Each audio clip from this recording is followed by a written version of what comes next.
So let me stray, please guide my way onto the path of my deen. Allah subhanahu wa ta'ala, Allah, I'm calling your name. Oh, Allah. Assalamu alaikum wa rahmatullahi wa barakatuh. Welcome to another live episode of Let's Talk on your favorite channel, HUDA TV. I'm your host, Arkham Rashid. This episode is dedicated to all of those around the world that have special needs, whether it be mental illness or it be a physical sort of special need. We want to raise awareness, and especially amongst the Muslims around the world, because many times in Muslim countries you see that there are no there are no sort of facilities, we can say, for these people. I mean, many times you go into malls in Muslim countries and you find there's nothing there for handicapped people. In schools you can find that there are no programs specialized for those children who need extra help. So this is a very special episode in which we want to raise awareness about these type of individuals. Let's start off by welcoming and introducing our panel for today. On my right hand side, sir, if you can give us your name, where you're from, and a little bit about yourself, go ahead. Yeah, my name is Yusuf Korma. I'm from Philadelphia, Pennsylvania. I'm a writer, author, activist, and student of knowledge. All right, Yusuf, welcome back to the show. We had you on our panel for the last 2 weeks on Let's Talk, and we had wonderful conversations with you, so I'm looking forward to this. The pleasure is all mine. Brother, next time, if you can give us your name, where you're from, and a little bit about yourself, go ahead. My name is Idris. I'm from the States, from Washington, D.C., Maryland area. And I'm here teaching English and mostly studying Arabic and memorizing Quran. All right, welcome to the show, Idris. You're with us usually all the time. I mean, I said it many times before, I can introduce you myself, but, you know, just going with the... Always a pleasure to come. All right, once again, welcome to the show. If I can come over to this side, brother, if you can give us your name, where you're from, and a little bit about yourself, go ahead. Okay, sure. I'm Wael Wahba, I'm a CPA, and this is the second time for me on the show. And last time I had a great experience. I'm looking forward to this participation. I was born in the States, grew up in Egypt, and then went back and forth to the States and then to Egypt. Egypt, all right. And Wael, which place do you like better, the States or Egypt? Every place has its beauty. All right, that's a smart answer there. All right, Wael, welcome to this panel. Thank you. I'm looking forward to this conversation. Thanks. Brother, next time, if you can give us your name, where you're from, and a little bit about yourself, go ahead. I'm Omar Khalid. I'm an Egyptian citizen. I work in writing scripts for TV programs and in translation. All right, Omar, once again, welcome to the show. We have you on many times, and, you know, it's we my enjoy pleasure your and honor. conversation with you here.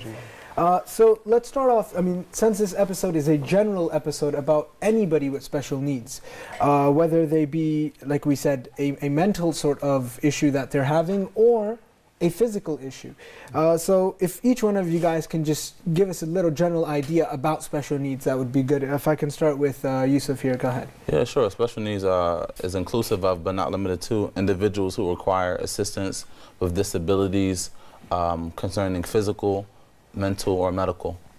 So either those three categories, if someone has challenges in those categories, they'll be considered someone with special needs that needs a special amount of assistance in dealing with those that particular disability. Okay, that's a very good overall view of what special needs is. Idris, if I can come to you, what's your thoughts? I would say he answered it pretty much well, but to give some more details, it would be inclusive of things like such as like something as small as ADHD would be considered, or as grand as something mental retardation or Down syndrome. As far as physical, that things that are done physically. Also, other things is like you said, maybe someone has lost a leg or don't have an arm, they would need assistance. So it's a pretty big, wide variety of things that would include it in this. Okay, I'm going to come over to this side. Wael, what's your thoughts on this? Can you give us some ideas of? Actually, this is an important topic. I mean, as far as the number of the disabled people or people with special needs worldwide, I just want to share the numbers published by the United Nations, like in late 2015. Over 1 billion people suffer from either a disability or a special need thing. This adds up to 15%, almost 15%, a little bit over 15% of the world population. More than 350 million from the 1 billion does not have access, like Brother Arkham said, access to like special needs facilities. Some countries are like really have high numbers of special needs people. For instance, the US have more than 54 million special needs. India has more than 90 million special needs. Egypt has more than 7 million. Bangladesh more than 8.8 million. Pakistan 17 million. There is another research which shows that in any given country, there are almost 25% of any given population of any country somehow deals with a person with a special need. And that's very interesting because they're a huge population of, whether it be the Muslim Ummah or just generally humans in around the world, there's a large portion of people that need assistance, like you mentioned. And the question is, what are we doing to help them? I mean, this show it would never do justice to even raising awareness of those with special needs. But it's a start. At least we can do whatever we can and reach out to whoever we can, so that individuals from across the globe can take an initiative to start some sort of program for anybody that has special needs. Umar, I'm going to come over to you. What's your thoughts on this? Just give us a general idea before we get into our conversation. I just want humbly to take it from a different perspective. Sure, like dealing with people who have real special needs, not to focus on what they can't do, because this is a mistake so many people do. And that is frustrating for the kid and for the family, because they try to fix one thing, and if it is not fixed, like if they have ADHD, like my brother said, maybe it is like it's so weak for him to understand inside the class, and he makes lots of noise and he cannot concentrate. His attention span or her attention span is not too long, but he can focus, or she can focus on other things. So why we just focus, we want to fix it, or else he's not normal, he's abnormal, she is abnormal, and we leave other things that they may actually be intelligent in. Yeah. And maybe they are best in these things if compared with even us, between brackets, they call us normal people, but I think that everyone is normal because Allah created us with a balance. So if I'm not strong in something, I have another skill. Yeah, that's a very good point you raised, and we find this especially amongst children that, and I don't know why this is so common in the Muslim world, that some people even deny the fact that a student has these issues. They just be like, oh, this person is not paying attention in class. Sure. Or why does the student, the student needs a beating, that's what he needs. That's not, I mean, not every single person is supposed to get an A+ in math. Yes. Or not everybody is an excellent reader. Everybody has a different set of skills, like you said, and we don't focus on the set of skills that this child has. And that's what we want to do. We want to raise awareness so that people start these initiatives that, for example, in a school, there might be a sector dedicated to these children that they can focus on what they're good at instead of what we want them to be good at. Because like you said, everybody has a different set of skills. Sure. What I want to do now is, obviously, we want to reach out to the Ummah and to the Muslims around the world. So with that being said, we need examples from the life of the Prophet ﷺ or the companions or any of the prophets of how they dealt with, because we know that these are the best examples for mankind. The Prophet ﷺ was the best example. The other prophets that Allah subhanahu wa ta'ala sent, these were examples for us to follow. So how did they deal with people who had special needs, whether it be physical, whether it be mental, whatever it may be? How did they deal with these individuals? If I can start with you, Yusuf, if you can share an example or something you have in mind. Yeah, absolutely. Bismillah. The first thing is to know that there's always room for improvement.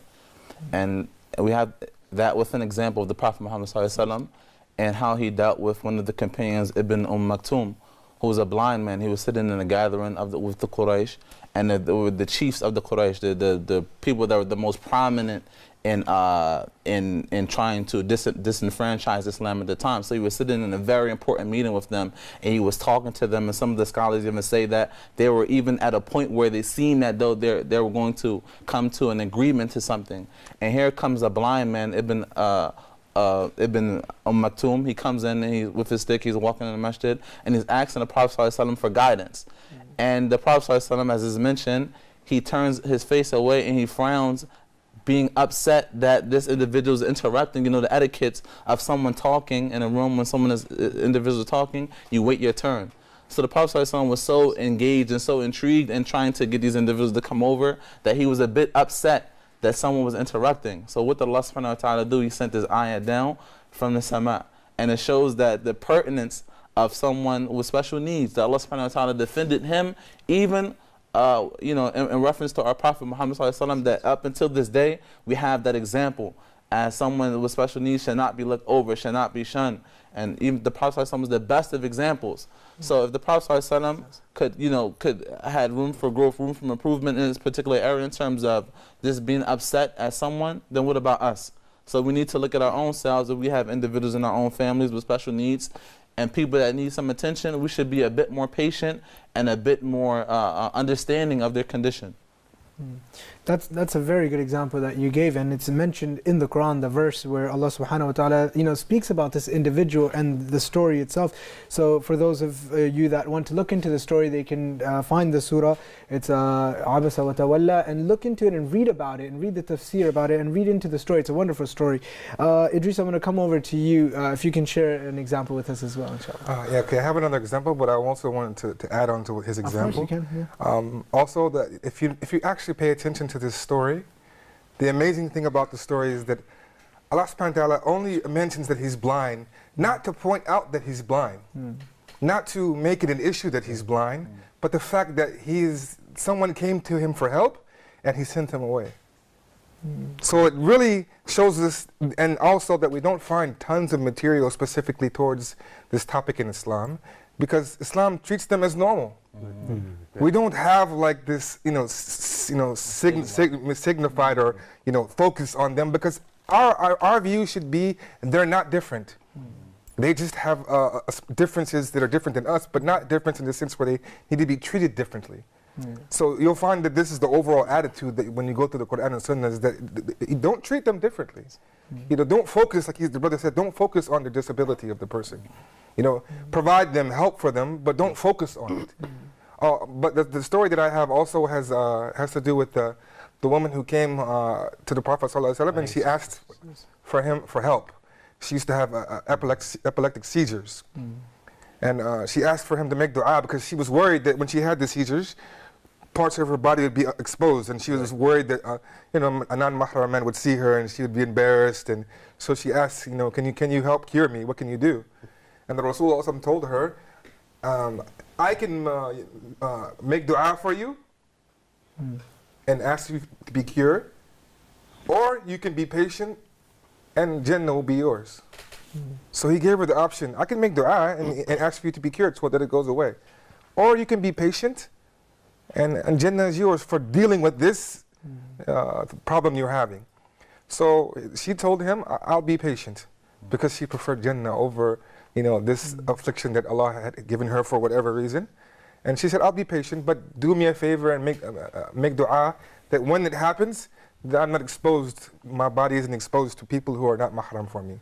So it shows us a lot, there's a wealth of knowledge in this one hadith that we can talk forever and make a whole show about, but just generally speaking, it shows us that we need to show them that be patient with what you're going through and don't focus on it.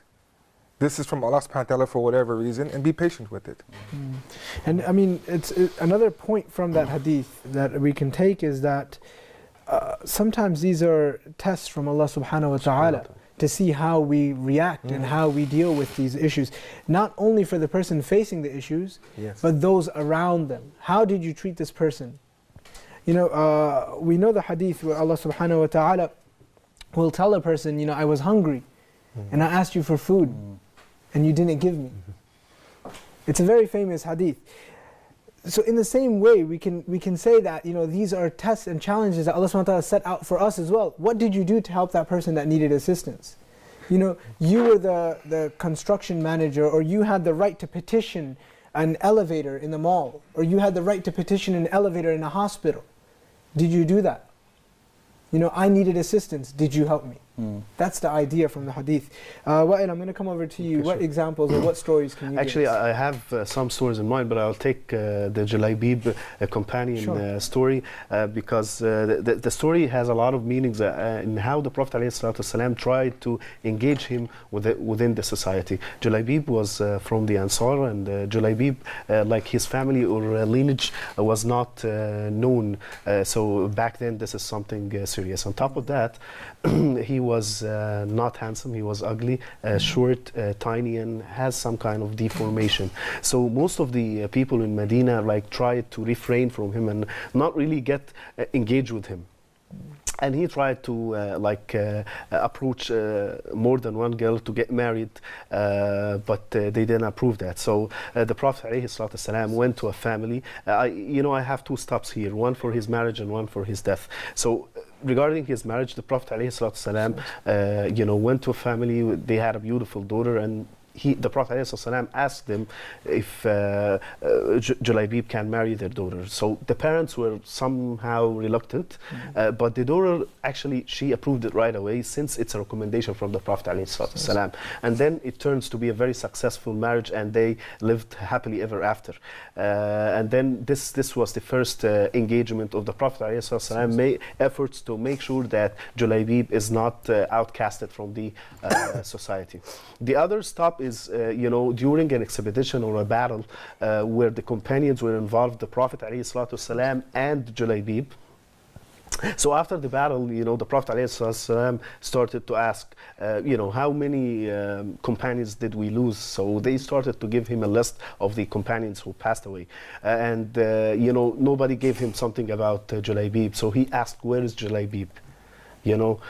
So he asked them to go and recheck the battlefield. They did, and they went and they checked the battlefield, and they found his body next to 7 bodies of al-mushrikeen, or the enemies. So they went back and told the Prophet ﷺ. The Prophet ﷺ got up, and he actually walked to his body. He stood up at his body, and he looked at him, and he said, he killed 7 people, then they killed him. This man is off me, and I am off him. And he repeated for 2-3 times, this man is off me, and I'm off him. Then the Prophet ﷺ actually carried him on his arms and dug a grave for him and placed him in the grave.